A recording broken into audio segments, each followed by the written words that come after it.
নমস্কার, শিবশক্তি অ্যাস্ট্রো চ্যানেলে সকলকে স্বাগত জানাই। আশা করি সকলে আপনারা ভালো আছেন, ভালো থাকুন, সুস্থ থাকুন। আগামী 18ই সেপ্টেম্বর তারিখে শুক্রদেব গোচর করবেন মূলত তুলা রাশিতে, এবং যেখানে তিনি সক্ষেত্রস্থ হবেন, যার ফলে কিন্তু রাশিচক্রের প্রতিটা রাশিই কিন্তু একেবারে মেষ থেকে মিন প্রতিটা রাশিই কিন্তু কম বেশি এফেক্টেড হবেন। আজকের ভিডিওর আলোচনার বিষয় হচ্ছে মেষ রাশি এবং লগ্নের জাতক জাতিকাদের ওপরে শুক্রদেবের এই গোচর কিভাবে প্রভাব ফেলতে চলেছে সেই নিয়েই মূলত পুঙ্খানুপুঙ্খ আলোচনা করব। সঙ্গে থাকছে নাক্ষত্রিক বিশ্লেষণ এবং সেই সঙ্গে প্রতিকার।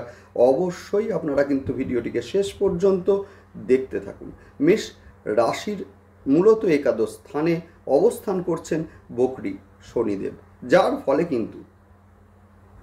ফলে কিন্তু বিগত 2 বছর ধরে কিন্তু মেষ রাশি এবং লগ্নের জাতক জাতিকাদের সাকসেস রেট কিন্তু যথেষ্টই হ্রাস পেয়েছে। সেই সঙ্গে যাদের অলরেডি বিবাহের কথা চলছে, এদের ক্ষেত্রে কিন্তু কোনো না কোনো দিক থেকে একটা বাধা এসে উপস্থিত হচ্ছেই। তার কারণ হচ্ছে, দেখুন, বিবাহের ক্ষেত্রে সপ্তম স্থান যেমন গুরুত্বপূর্ণ, একইভাবে তেমনই কিন্তু বিবাহের সাকসেস সেইটাও কিন্তু এনে দেয় আমাদের একাদশ স্থান। সেই সঙ্গে আমরা দেখব যে কর্মপ্রাপ্তির ক্ষেত্রে, সেই ক্ষেত্রেও কিন্তু একাদশ স্থানের ভূমিকা যথেষ্টই গুরুত্বপূর্ণ। সেই ক্ষেত্রে আমরা দেখব যে মূলত চেষ্টা করছেন আপনারা কর্মপ্রাপ্তির জন্য, কিন্তু কোনো না কোনো দিক থেকে বাধা সৃষ্টি হচ্ছে, অথবা যারা কর্মের সঙ্গে সংযুক্ত রয়েছেন এদের ক্ষেত্রে আমরা লক্ষ্য করছি যে কর্মে একটা মূলত চাপ সেইটাও কিন্তু বৃদ্ধি পেয়েছে। যাদের জন্মছকে শনিদেব নিচস্থ বা শত্রু গৃহগত আছেন, এদের ক্ষেত্রে মূলত কর্মহীন হতেও কিন্তু আমরা লক্ষ্য করেছি অনেকজনকেই। সেই সঙ্গে আমরা বলবো যে মূলত আর্থিক দিক থেকেও কিন্তু যথেষ্ট চাপের মধ্যে রয়েছেন মেষ রাশি এবং লগ্নের জাতক জাতিকারা। সেই সঙ্গে একাদশ স্থানে অবস্থান করে শনিদেবের কিন্তু সমসপ্তম দৃষ্টি পড়ছে আপনাদের পঞ্চম স্থানের ওপরে, যার ফলে কিন্তু প্রেমের ক্ষেত্রে ভুল বোঝাবুঝি এবং সেই সঙ্গে অনেকের ক্ষেত্রেই মূলত সম্পর্ক ভেঙে যেতেও লক্ষ্য করা গেছে।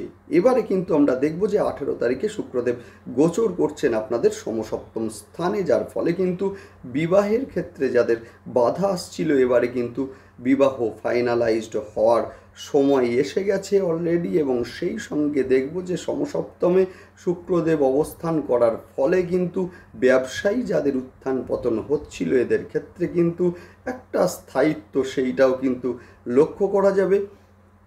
সেই সঙ্গে তুলা রাশিতে অবস্থান করে কিন্তু শুক্রদেবের সমসপ্তম দৃষ্টি পড়বে মেষের ঘরে, যার ফলে কিন্তু অনেকটা ইমোশনাল হয়ে পড়তে লক্ষ্য করা যাবে মূলত মেষ রাশি এবং লগ্নের জাতক জাতিকাদের। মেষ রাশি এবং লগ্নের দ্বিতীয় স্থানের অধিপতিও কিন্তু শুক্রদেব, অর্থাৎ আর্থিক দিক থেকে যেমন একটা শ্রীবৃদ্ধি সেইটাও কিন্তু লক্ষ্য করা যাবে। একইভাবে তেমনি কিন্তু কুটুম্বকুলের মধ্যে একটা গ্রহণযোগ্যতা সেইটাও বৃদ্ধি পেতে লক্ষ্য করা যাবে। স্বামী স্ত্রীর মধ্যে বন্ডিং বৃদ্ধি পাবে। সেই সঙ্গে স্বামী স্ত্রীর মধ্যে যাদের মূলত আইনি ঝামেলা চলছিল, এদের ক্ষেত্রে দেখব আলোচনার মাধ্যমে একটা মীমাংসা সেইটাও কিন্তু এই সময়ে লক্ষ্য করা যাবে। সেই সঙ্গে আরও একটা গোচর নিয়ে না বললেই নয়, সেটা হচ্ছে 16 তারিখে রবির গোচর ষষ্ঠ স্থানে, এবং সেখানে কিন্তু কেতুদেবের সঙ্গে একটা যুতি সৃষ্টি হবে, যার ফলে কিন্তু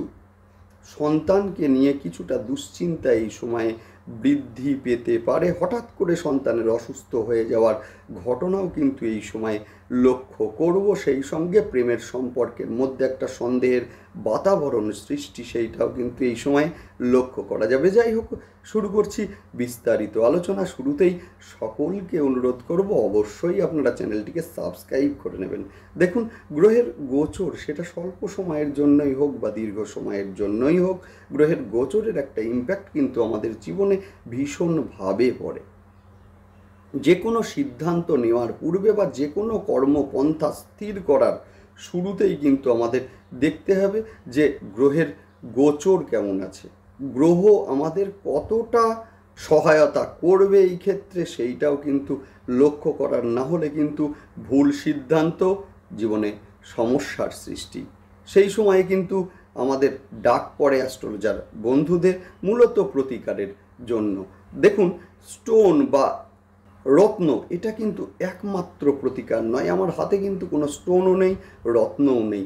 গ্রহের গোচর দেখুন, স্টোন বা রত্ন অবশ্যই একটা প্রতিকার, এটা ঠিকই, কিন্তু একমাত্র প্রতিকার এটা নয়।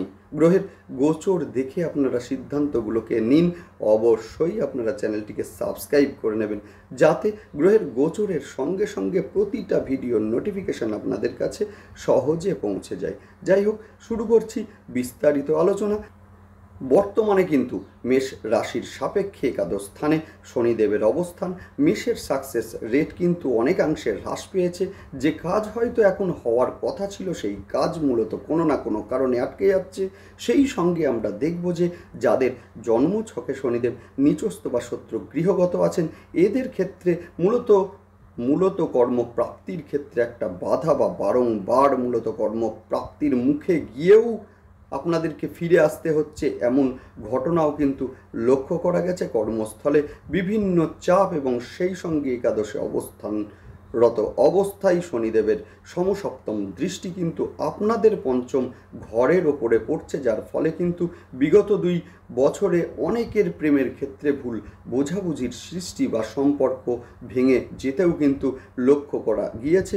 বিবাহের ক্ষেত্রে ভালো সম্বন্ধ এসেও হঠাৎ করে বাধার সৃষ্টি হচ্ছে।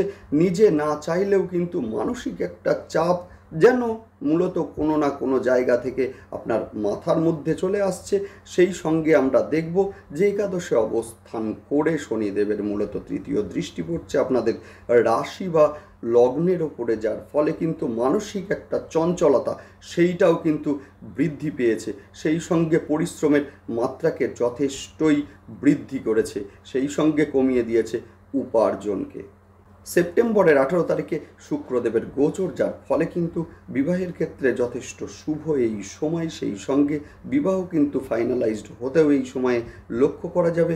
অনেকটা ইমোশনাল হয়ে পড়তে পারেন মূলত মেষ রাশি এবং লগ্নের জাতক জাতিকারা।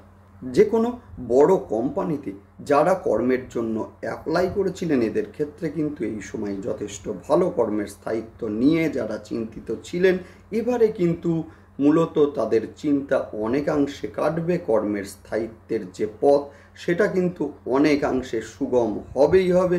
সেই সঙ্গে বলবো যে কর্মের প্রমোশনের ক্ষেত্রে যাদের দীর্ঘদিন ধরে বাধা আসছিল, এবারে কিন্তু প্রমোশন হতে আমরা লক্ষ্য করব। স্বামী স্ত্রীর মধ্যে একটা বন্ডিং, সেইটাও কিন্তু এই সময়ে বৃদ্ধি পাবে। স্বামী বা স্ত্রীর মধ্যে আইনি ঝামেলা যাদের চলছিল, এদের কিন্তু এইবারে আলোচনার মাধ্যমে সমাধান হওয়ার সময় এসে গেছে। অর্থের আগমন এই সময়ে বৃদ্ধি পাবে। সেই সঙ্গে কুটুম্বকুলে একটা জনপ্রিয়তা, সেইটাও কিন্তু বাড়তে লক্ষ্য করব আমরা। কর্মক্ষেত্রে গ্রহণযোগ্যতা এই সময়ে কিন্তু মেষ রাশি এবং লগ্নের জাতক জাতিকাদের বৃদ্ধি পাবে। সেই সঙ্গে আমরা দেখব যে যাদের ব্যবসায় উত্থান পতন অলরেডি চলছিল, এদের ক্ষেত্রে কিন্তু ব্যবসার স্থায়িত্ব সেইটাও হতে লক্ষ্য করব আমরা। যারা মূলত খাদ্যদ্রব্য বা মেডিসিন বা মেডিকেল রিলেটেড ব্যবসা, বিউটি পার্লার অথবা ব্র্যান্ডেড যে কোনো পোশাকের ব্যবসা ইত্যাদির মধ্যে যারা আছেন, অথবা কসমেটিক্স ইত্যাদির মধ্যে যারা আছেন, এদের কিন্তু আয় যথেষ্ট বৃদ্ধি পাবে এই সময়। যদিও 16 তারিখে রবির গোচর এবং সেই সঙ্গে কন্যা রাশিতে রবি এবং সেই সঙ্গে কেতুর যে সহায় অবস্থান, যার ফলে কিন্তু সন্তানকে নিয়ে কিছুটা দুশ্চিন্তা এই সময়ে বৃদ্ধি পাবে। শিক্ষার্থীদের ক্ষেত্রে বাধার সৃষ্টি হতে পারে এই সময়ে। হঠাৎ করে সন্তানের শরীর অসুস্থ হয়ে পড়া, সেইটাও কিন্তু এই সময়ে লক্ষ্য করা যাবে। গর্ভস্থ সন্তান যাদের আছে, এদের ক্ষেত্রে বলবো কিছুটা সাবধানতা অবলম্বন অবশ্যই আপনারা করুন। সেই সঙ্গে বাড়ির আশেপাশে যদি মা দক্ষিণাকালীর কোনো মন্দির থাকে, সেখানে যান, কিছুটা সময় আপনারা দিন এবং সেই সঙ্গে মা দক্ষিণাকালীর ধ্যান মন্ত্র অন্তত পাঠ করুন অথবা মোবাইলে শুনুন। দুর্দান্ত রেজাল্ট আপনারা পাবেন এবং এই ক্ষেত্রে কেতুর সুফল আপনারা অবশ্যই পাবেন।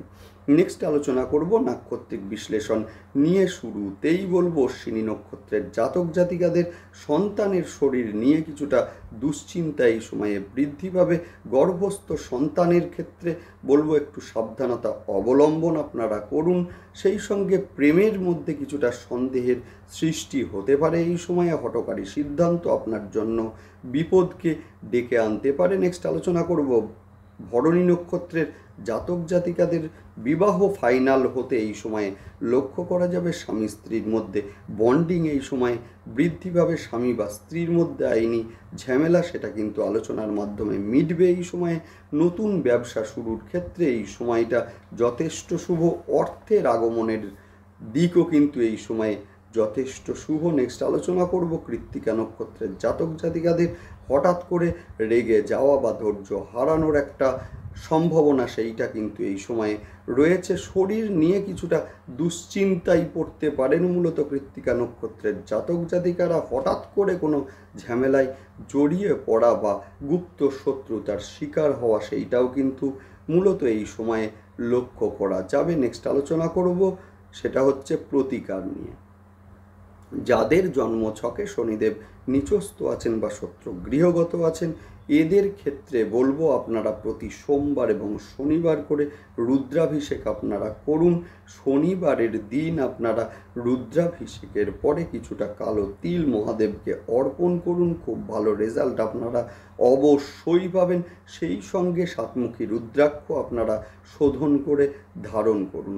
যাদের জন্মছকে শুক্রদেব নিচস্থ বা শত্রু গৃহগত আছেন, এদের ক্ষেত্রে বলবো এই সময়ে মূলত ছেঁড়া বা নোংরা পোশাক বর্জন আপনারা অবশ্যই করুন। সেই সঙ্গে মূলত এই সময়ে পারফিউমের ব্যবহার আপনারা বাড়ান এবং সেই সঙ্গে ছয়মুখী রুদ্রাক্ষ শোধন করে ধারণ করুন। দুর্দান্ত রেজাল্ট আপনারা অবশ্যই পাবেন। বাড়ির দক্ষিণ পূর্ব দিককে মূলত পরিষ্কার রাখুন, ভীষণ ভালো রেজাল্ট আপনারা অবশ্যই পাবেন। রবি আপনাদের পঞ্চম স্থানের অধিপতি ষষ্ঠ স্থানে গোচর করছেন, অর্থাৎ স্নানের পরে এই সময়ে কিন্তু সূর্যার্ঘ দিন। দুর্দান্ত রেজাল্ট আপনারা পাবেন। সেই সঙ্গে মূলত তামার গ্লাসে জল খাওয়া অভ্যাস করুন। দুর্দান্ত রেজাল্ট আপনারা অবশ্যই পাবেন। যাই হোক, ভালো থাকুন, সুস্থ থাকুন এবং সেই সঙ্গে অবশ্যই আপনারা চ্যানেলটিকে সাবস্ক্রাইব করে নেবেন। নমস্কার।